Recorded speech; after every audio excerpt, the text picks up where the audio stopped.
magana na za ta yi zafi, yau magana na za ta yi zafi, wanda kuma duk ta ma zafi to tana ciki. Maza zan ba ku shawara, ina nufin idan zaka tashi aure a wannan juyin, ina nufin ka yi bincike, kai bincike ma wanda ake ce mafa bincike, saboda idan baka yi bincike ba za ka ɗauko annoba ka kawo gidanka. Na rantse ma da Allah, wa'annan joyi guda uku na lissafa, Kano, Kaduna, Katsina, idan har zaka aure yarinya daga wa'annan joyi uku, malam ka yi bincike, saboda wallahi yaran da baka tunani sun shiga wannan banzan kungiyar na lesbianism.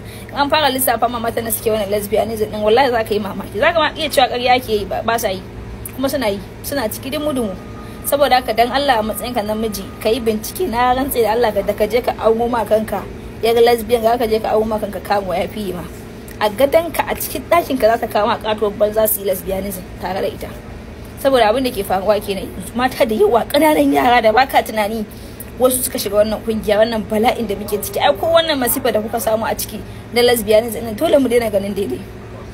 Wato wannan lesbian din ya samu gindin zama a arewacin Najeriya, musamman ma yara ƙanana, yan siyasa, ƙananan yara matan yan siyasa suke ɗaukan su, suke lalata musu rayuwa. Saboda haka a matsayin ka na namiji, dan Allah in zaka yi aure kai bincike, wallahi zaka kwaso ma kanka yan lesbian. Allah ya sa mu dace, ko kuma da kuke yi, Allah ubangiji ya shirye ku, Allah ubangiji ya kawo muku sanadin da za ku bari, dan wannan masifa ne, wallahi annoba ne wannan.